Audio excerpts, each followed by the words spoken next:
It's officially NFL Draft Week, and with that in mind, it's the final mock draft Monday here on Locked On Seahawks. Who do we think the Seahawks are going to draft this week with a draft in Detroit? We're going to be breaking it all down with our final dueling mock drafts here on Locked On Seahawks.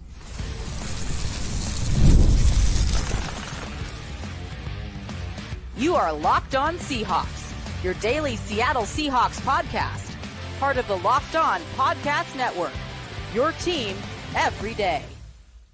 Greetings, 12. This is Corbin Smith, the host of the Locked On Seahawks podcast, your daily Seahawks podcast, part of the Locked On Podcast Network, your team every day. Glad to be joined for the final mock draft Monday here on Locked On Seahawks by my co-hosts, Nick Lee and Rob Rang. A special thanks to all the 12s out there. Thank you, as always, for making Locked On Seahawks your first listen 5 days a week. Whether you're listening in nearby Everett, Washington, or down in Tuscaloosa, Alabama, we greatly appreciate each and every one of you. The NFL Draft will kick off on Thursday night in Detroit. With that in mind, we are going to dish out our final mock drafts, dueling mock drafts here on the Locked On Seahawks podcast, brought your way by FanDuel. Make every moment more. Right now, new customers get $150 in bonus bets guaranteed. That's $150, win or lose. Visit FanDuel.com/lockedon to get started. Now, for your lead story here on our final mock draft Monday of the 2024 offseason, it's time to get this draft rolling. And how this is going to work, we've switched this up a few times over the years, but we are each going to dish out our own 7-round mock draft. We are allowed to make whatever trades we wanted, make however many selections that we think John Schneider is going to be making this week. And with that in mind, this whole first segment is all about the first round, because this is where the blue chip player is at. The Seahawks set to pick 16th overall. They don't have a second round pick, however. So there's been a lot of rumblings out there that the Seahawks may trade down. Rob, I'm going to give you the mic here first as John Schneider here on our dueling mock drafts. How do you see this first round playing out from a Seahawks perspective?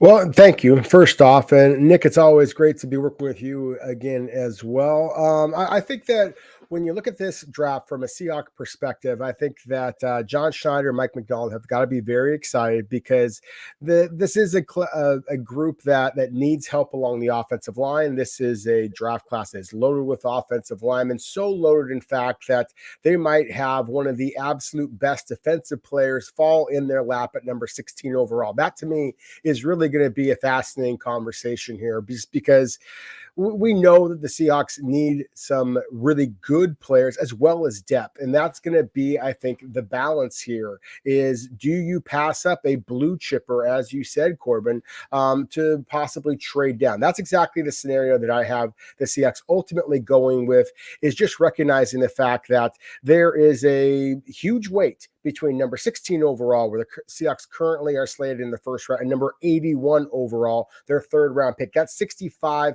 pick gap is the biggest between any other NFL team in their first and second round selections. I have them trading back with the Buffalo Bills. The Bills moving up to get the LSU wide receiver Brian Thomas Jr. That leaves the Seahawks number 28 overall, as well as a second round selection now, number 60 overall. Focusing in on number 28, I think the Seahawks are going to be looking for an offensive lineman, but coming back to the defensive side of the ball, where a player that Seattle head coach Mike McDonald is going to be very familiar with in Chris Jenkins, a defensive tackle from Michigan, is waiting for them. 6'3", 300 pounds. He doesn't sound like a massive man until you see him in person. The guy is absolutely shredded. Of course, he has the NFL bloodlines with his dad being a 4-time Pro Bowler with the Carolina Panthers. I see a guy who is physical enough to play inside, athletic enough to play outside, and has all of the intangibles that you're looking for as well. I know that he is not a player that a lot of people are putting in their first round mock drafts. That's exactly what John Schneider looks for a lot of the time. So in my opinion, again, I think that Seattle will trade back ultimately in the first round, whether it be Chris Jenkins or somebody else. I do expect them to acquire extra selection on day 2. And that's the way I have it right now. Again, with Chris Jenkins, defensive tackle for Michigan, being Seattle's first pick at number 28 overall. So Rob wastes little time reuniting Mike Macdonald with one of his former Michigan defensive players. Nick, let's discuss what direction you decided to go here in the first round for the Seahawks. Thanks. First of all, I'm having a little technical difficulties with my microphone, so if I sound like I am talking through a tin can, I apologize. So let's dive right into it. So I like the Eagles spot. So that's kind of the spot I thought it was a good one. So obviously straight up trading the 16th pick down to get 22nd and the 53rd for the Eagles, I think would make Eagles fans, namely my dad and my brother, very mad. So I'm not sure if the 4th round pick for next year's draft gets it done, but something along those lines, maybe a 3rd round pick, something from next year's draft, because I really didn't want to part with a lot of day 3 stuff especially after the Sam Howell trade and things like that. So I tried to really avoid swapping picks from 2024. So I got that deal done. Try to appease him a bit with picks from next year to get down to 22 and get in the 2nd round. I thought that was a really imperative to get the 2nd round in play, because I think that's just really where, that's people, the draft experts will tell you sometimes that, or some I've heard, like the real draft starts, on Friday, or, in the 2nd round, that's where the money's made. And then on to Saturday, of course. But so with that 22nd overall pick, I'm thinking, guys like Graham Barton came off the board, Jared Verse came off the board in mine, and Troy Fautano did as well. And I'm thinking I need nasty. We're talking Mike Macdonald, Michigan to Ravens. I want nasty, and that is Jackson Powers Johnson, the interior lineman from Oregon, center, guard, what have you. He whether or not he's going to turn into first team All-Pro in the NFL is up for debate. But what I can't debate, Corbin and Rob, is he's first team all nasty. He is nasty. He's got that attitude that you need, especially if you want to establish an identity up front. You want to start that run wall, so to speak, with offensive line. Jackson Powers Johnson, JPJ, he's up there with one of the better ones. One of the nastier, finishers, demeanors in the draft. So I'm going to go in the trenches with a guy. So a guy that could score, that on the opposite side, kind of a similar thinking to what Rob had, but on the offensive side, get Ryan Grubb, a guy that is just an absolute dog, even though that's offensive to him because he was a duck, an absolute duck. I don't know. In the middle there, a really nasty duck in Jackson Powers Johnson to really set the tone. And I think he instantly becomes your nastiest offensive lineman. And I'm not sure, Charles Cross and Abe Lucas, fine tackles, solid tackles, haven't been all pro or Pro Bowl yet, but he could also, in the long run, become your best offensive lineman. Yeah, I was strongly considering Jackson Powers Johnson on my final mock draft. And like both of you, I've got the Seahawks trading down. Right now, I would say I'm 85% sure John Schneider is going to be moving down. They need a 2nd round pick or at least another 3rd round pick. And this draft has a lot of depth at positions that the Seahawks aren't necessarily needing, that teams behind them need. So I think you can get quality compensation back in return. The 2 teams that I've got circled that I have the highest probability of John Schneider working out a trade, Nick, you just touched on one of them. Howie Roseman is Mr. Aggressive. I think the Eagles are going to be calling the Seahawks if they don't go ahead of the Seahawks. They might try to leapfrog Seattle and get a higher pick than that to address their cornerback situation. The other team, of course, is Green Bay with John Schneider's past ties with the Packers, the fact they've traded down with them a couple other times in the first round before. There's already that built-in relationship. I'm going to that well again, and I'm getting pick 25 and pick 41. The Packers have 2 2nd rounders. I'm giving up a 2025 3rd round pick as part of this package to do this, because that is going to give the Seahawks a little more flexibility, maybe to move around the board more than what it would if they picked number 58, the other pick that the Packers have. You have to give up more, but that is a trade I made. And when I dealt down, that's moving down 9 spots. I was hoping one of those top offensive linemen was going to be there. Jackson Powers Johnson was picked by the Cowboys on the pick before I was on the board, which could happen. Dallas has some issues on their offensive line. Graham Barton was picked earlier than that. So both the top interior guys I was looking at, Fautano got picked in the top 10. I'm just looking at the players available on day 2, and then I look in the secondary, and I got to go this route because I just think that this is one of the players John Schneider is going to be coveting. And if Cooper DeJean is there at number 25 after a trade down, I think John Schneider and Mike Macdonald are going to be sprinting that card to have Roger Goodell read the name. If he is still there at 25, Green Bay may have interest in trading up to get somebody like a Terrion Arnold, whoever is available among those top corners. They might look at Quinyon Mitchell as well. if Cooper DeJean is there at 25, I see no way that John Schneider and Mike McDonald are passing up on this, especially when they've recouped a day 2 selection in the second round that they might be able to do some more moving with. So you guys went trenches for me. I wanted to do that, but I just think Cooper DeJean is going to be near the top of their big board. If they can get him at number 25, then John Schneider is going to quickly pull the trigger. So that's my final prediction for the first round. When we come back, we're going to look at day 2, and we'll dive a little bit into day 3 as well. Second, third, fourth round selections in our dueling mock drafts. We'll get to those here in a moment on our final mock draft Monday edition of Locked On Seahawks. This episode is brought your way by FanDuel. It's playoff time in the NBA and NHL. Baseball's in full swing, and FanDuel is your place to bet on every single game. Right now, new customers get $150 in bonus bets guaranteed. That's $150 win or lose. You can bet on everything from Connor McDavid's slap shots in the NHL playoffs to Vlad Guerrero Jr. hitting bombs during baseball season to LeBron James having his slam dunks. All on an app that is safe, secure, and easy to use. What are you waiting for? Visit FanDuel.com/lockedon and make your first bet an automatic win. FanDuel, America's #1 sportsbook. This episode is also brought your way by Monopoly Go. I've been told I'm a competitive person. Nick, do you think that's true? No, not at all. Just kidding, of course. Okay, well, yeah, I do have a competitive side. We all do. And my competitive side is a big fan of Monopoly Go. I'm sure you've heard of it. It's been downloaded over 150 million times. It's a great twist on Monopoly where you play on not one, but hundreds of Monopoly boards in crazy locations, building up amazing cities that bring you big money. But the best part is messing with my friends. I can charge them rent on iconic properties, just like classic Monopoly. I can rob their vault of riches for myself. And the leaderboards show me who the biggest Monopoly tycoon is. It's not just my competitive side that loves it. You can team it with your friends and people all around the world in timed tournaments to earn huge rewards. So get in the game and join your friends. Download Monopoly Go now for free on the App Store or on Google Play. You're listening to the final mock draft Monday here on Locked On Seahawks. This is your host, Corbin Smith. Glad to be joined. A special show here with both of my co-hosts, Rob Rang and Nick Lee. And a special thanks to all the 12, as always, for tuning in and making Locked On Seahawks your first listen 5 days a week. We greatly appreciate it. We just wrapped up the first round. Rob bringing in Chris Jenkins from Michigan. Nick bringing in Jackson Powers Johnson from Oregon. And I went with Cooper DeJean, the safety from Iowa. We're going to the second round. Rob, you are back on the clock here. In fact, we're going to have you go through your second, third, and your fourth round selections with the Seahawks scheduled to make 2. If you have any trades as well, you can dive into that. But let's look at your day 2, early day 3 selections.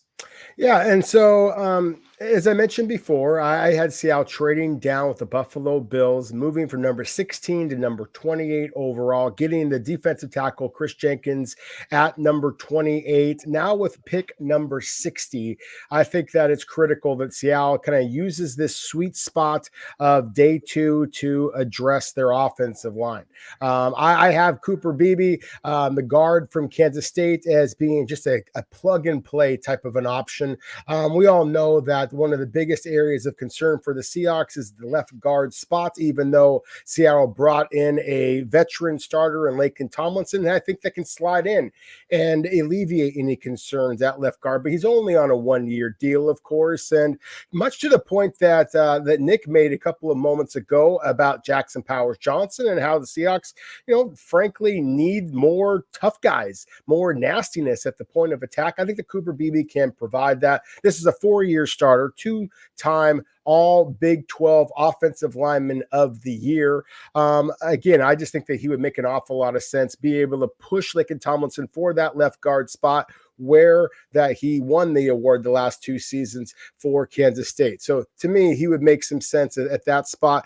Quickly, round 3, I think that another area of real concern for the Seahawks has got to be at the linebacker position. Cedric Gray from North Carolina is not the most physical linebacker in this class, and frankly, that's one of the reasons why I think that he might be available at number 81 overall, despite absolutely checking every box that there is in terms of size, 6'2", 235 pounds, speed, 4.6s, and then basically making every play imaginable. 5 forced fumbles over his career, 5 interceptions, also can be a sack guy as well. So to me, again, on day 2, Cooper Beebe at number 60 overall, Cedric Gray, the linebacker from North Carolina, number 81 overall. Then quickly in the 4th round, Seahawks, of course, have 2 4th-round selections. Kalen Bullock, the free safety from USC.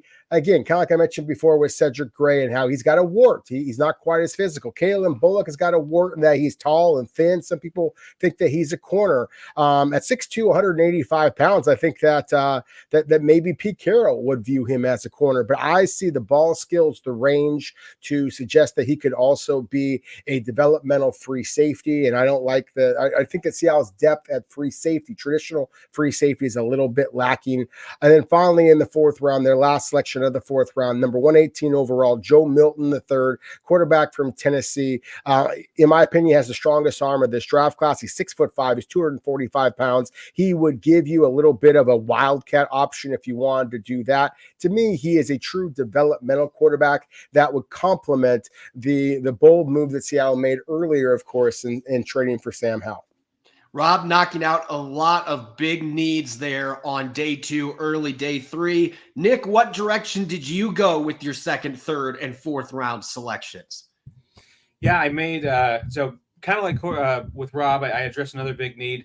First off, at pick 53, I got from Philly, Edgerrin Cooper, linebacker out of Texas A&M. And, with the abilities he has, he's, side to sideline to sideline, rangy, speedy. You like those qualities.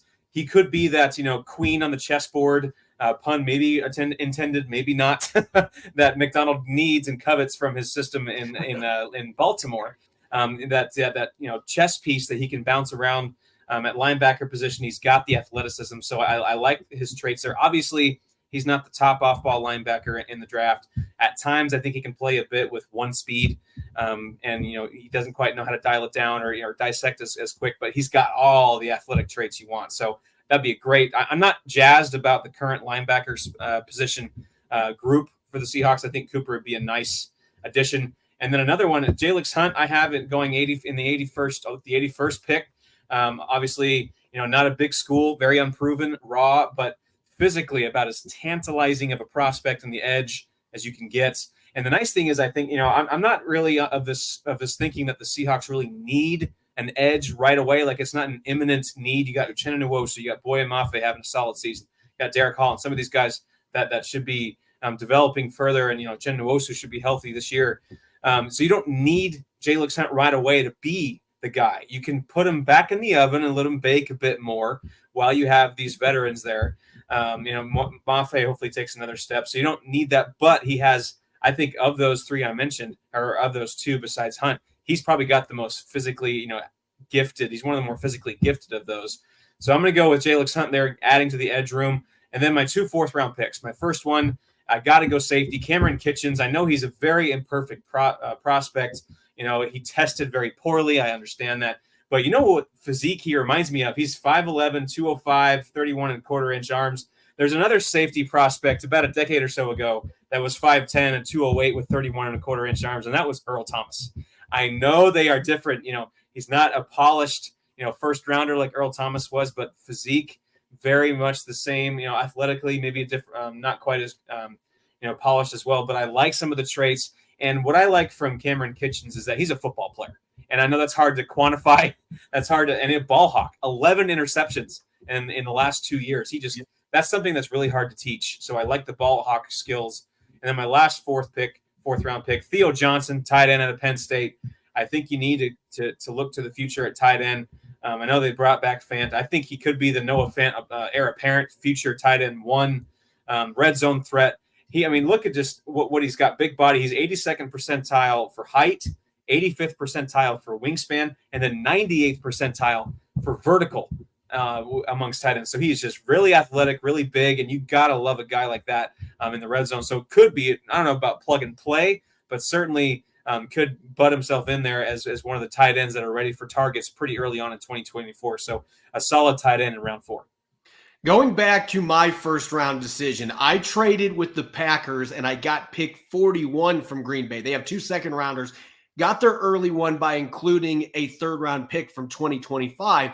And one of the reasons that I did that, and this is how John Schneider operates too, he likes to get that second round pick that he might be able to dangle further to get another pick. And that's what I ended up doing, trading with the Las Vegas Raiders, getting pick 44, moving down 3 spots. I get pick 208 in the 6th round, so I get another day 3 pick and a 2025 third round pick thrown on top. That might seem like a lofty return package, but the Raiders in this draft went up and got Bo Nix. So they got their quarterback of the future. So that was a price that they were willing to pay. I get a nice pick to recoup for next year to get a third round pick after giving one up earlier. And with that second round pick that now is number 44, I messed up my picks here. I actually got it fixed there, but 44 for the Seahawks.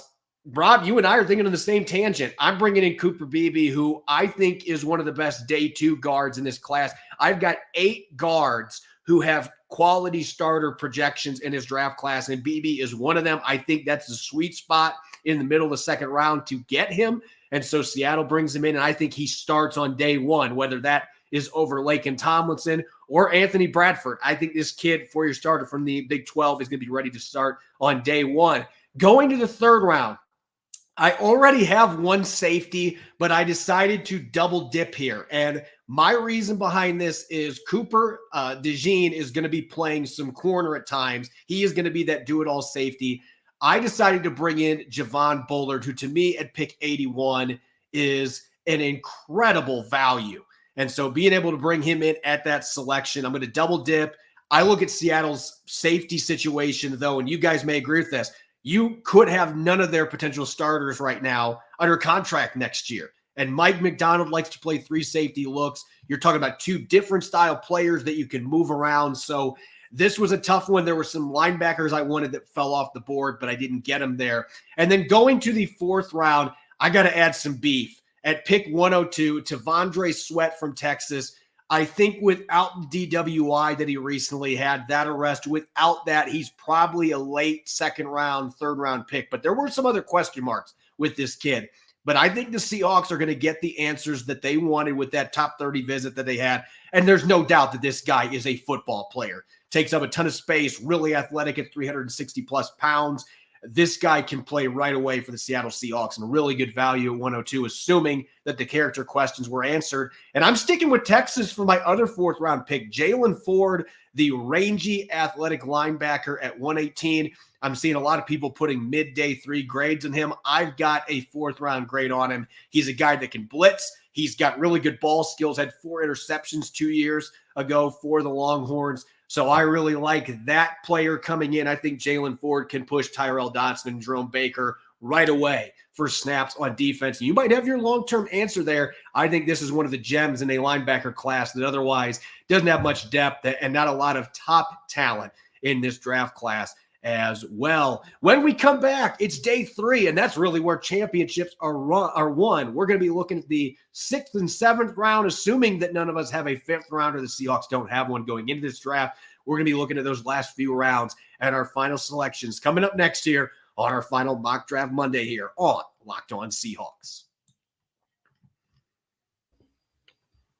This episode is brought your way by our friends at Game Time. You shouldn't have to start ripping your hair out and looking like me to get tickets to your next big event. Game Time is the fast and easy way to buy tickets for all the sports, music, and comedy near you. They've got killer last-minute deals, all-in prices, views from your seats, and with their best price guarantee, Game Time takes the guesswork out of buying tickets. Last month, I got NCAA tournament 1st and 2nd round tickets for my mother through Game Time. We were able to get passes for the entire weekend for under $400 a piece to watch Zach Edey tower over the competition. We had an absolute blast, and it didn't cost an arm or a leg for an experience of a lifetime. Game Time has deals on tickets right up to the day of the event, and Game Time's guarantee means you'll always get the best price to write your own memories. If you find tickets in the same section in a row for less, Game Time will credit you 110% of the difference. Take that guesswork out of buying tickets with Game Time. Download a Game Time app, create an account, and use the code LOCKEDON for $20 off your first purchase. Terms apply. Again, create an account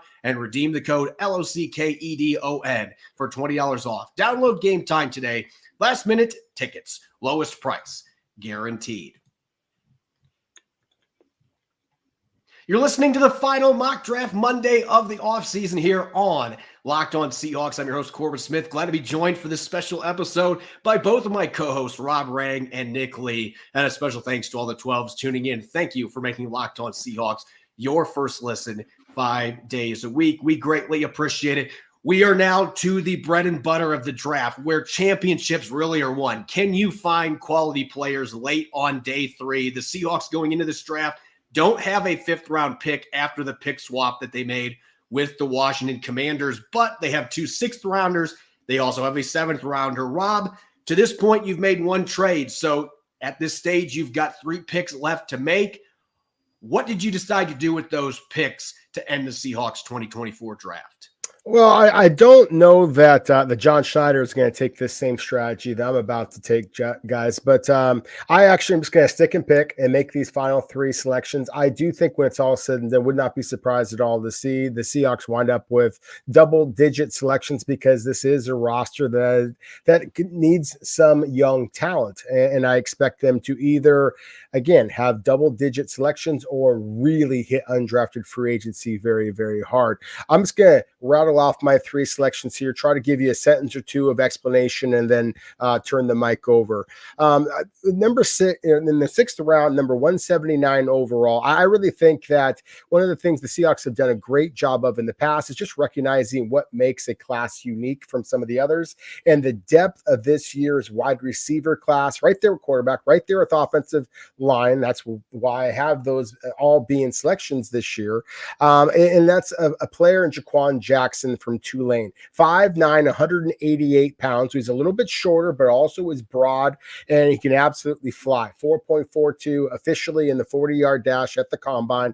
I like him as a slot receiver, as a speed threat, and very much as a punt returner, just to try to fill in the gap that was left behind by DJ Dallas signing with the Arizona Cardinals in free agency. 6th round, number 192 overall. I talked before about Mike McDonald reuniting with Chris Jenkins, his former Michigan protege, along the defensive line in the 1st round. Now in the 6th round, Ryan Grubb and Scott Huff as well get a player they're very familiar with, the University of Washington, and Jack Westover, a player that, Corbin, you and I have talked about so many times.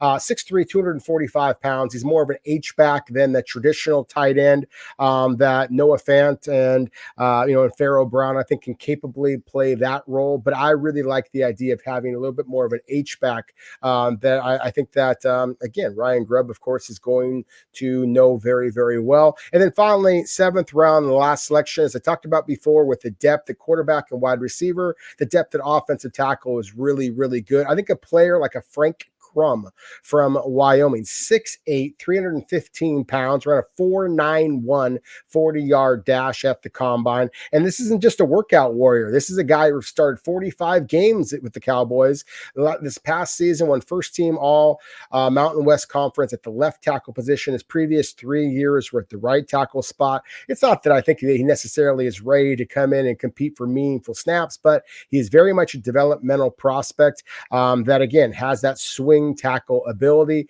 the size, the speed numbers that the Seahawks have prioritized in the past as well. Heading over to Nick, you've got 3 picks left to make, at least 3. We don't know whether you're going to make any more trades, but how are you capping off your final 2024 mock draft? Yeah, I wasn't super happy about going from 118 to 179 without a pick in the 5th round. I did look for some deals, and nothing really put me over the edge. So I stuck, like with Rob, I stuck with my pick. So with the 179th pick in round 6, I went with Javon Foster, the the tackle. Maybe he can play tight end, I don't know. Out of Mizzou. What I like about him is like Rob mentioned, this tackle class is really solid. And I think that he's a rock solid left tackle for 3 years in the SEC. That's never a bad thing. And at worst, swing tackle, depth along the tackle, especially if, God forbid, Abe Lucas can't stay healthy. He's another guy that you could slide in perhaps with some experience at a high level, good at run blocking. He's got like 85.8 grade in run block, 80.9 in pass block. So solid grades all around. And I like that pick with the tackle, just adding to the depth there. Excuse me. And then with Jackson, I go McKinley Jackson, Texas A&M interior lineman with 192. And that's a little late, but honestly, with some of the signings the Seahawks have made, the interior defensive line isn't as an alarming need as it was perhaps earlier in the offseason. Could project as a nice one tech, 326 pounds, and doesn't play like it, or doesn't look like it. He moves much faster than that.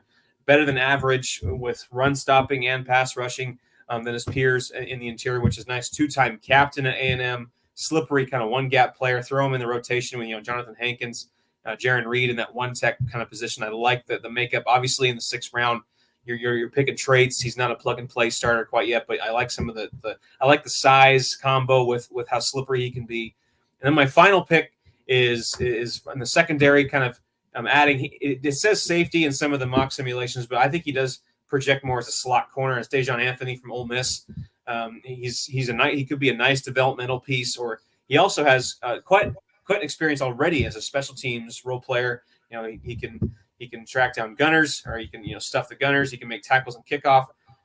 He's already an experienced player that has enough speed to keep up in the slot with some of the interior passing game in the NFL. So I like that. As obviously again you're picking traits, but at worst maybe a special teams role player that you always need. All the good teams need a guy like that, especially with the new kickoff rules. You need guys that can make plays on both sides of that. So Dejon Anthony's my final pick in round 7. Hopefully he's another diamond in the rough that the Seahawks seem to find almost every year.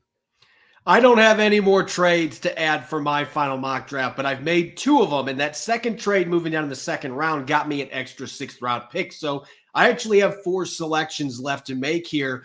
Going to the 6th round at pick number 179, I feel like the Seahawks have to take advantage of this tight end class that has pretty good depth. Maybe it's not the deepest class we've seen, but you can get some really good tight ends on day 3. And Jaheim Bell from Florida State, John Schneider loves unique players, particularly when they're coming from Power 5 schools. And Jaheim Bell started at South Carolina in the SEC, and then he transferred to Florida State. And this guy has been a running back. He has returned kicks and punts. He had a really productive year catching the football last year. And he's a guy you can move into the backfield with that running back background as an H-back. There's a lot of fun stuff you can do with him.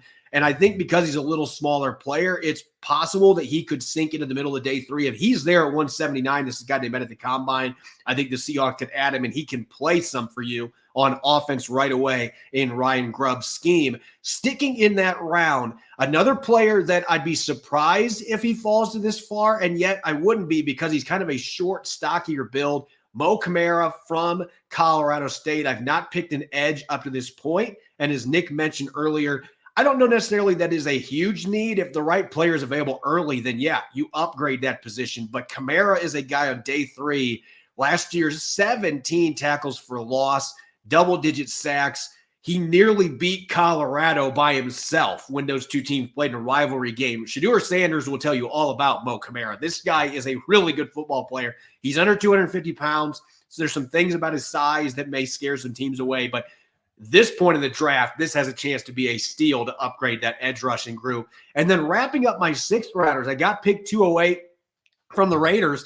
Yes, I've got to draft a running back, and those of you that watch the show, Kamani Vidal, he has been my go-to guy middle of day 3, and I'm sticking with that because this guy just screams Seahawks running back. He kind of reminds me of Thomas Rawls in the sense that he doesn't want to go out of bounds. He wants to truck you. He wants to bull through you. But he's got better vision than Thomas Rawls did. And oh, by the way, I'm going to stick with this. I've been scouting running backs for 10 plus years. This is the best pass protecting running back that I have ever scouted. He is phenomenal. So if you're looking for a replacement for DJ Dallas and somebody that can push Kenny McIntosh, Kamani Vidal could do that. And wrapping up my draft, this is a guy that I know Rob Rang is a huge fan of, Anthony Gould from Oregon State.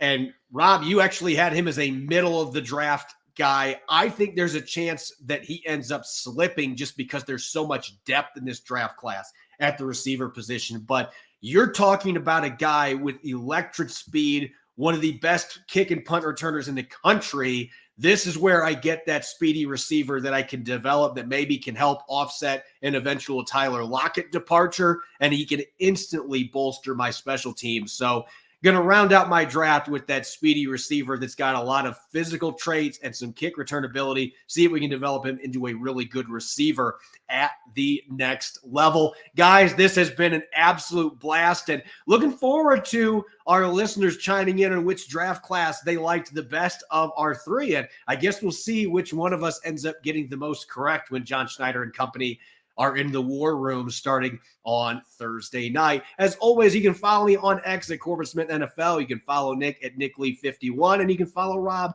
at Rob Ranks. Subscribe and follow Locked On Seahawks on YouTube and wherever you listen to your podcast to make sure you don't miss a single episode. Coming up tomorrow, we're going to be looking at best and worst case scenarios leading into the first round of the 2024 NFL Draft. You won't want to miss it. Enjoy the rest of your evening, and thanks for listening to the final Mock Draft Monday of 2024. Go Hawks.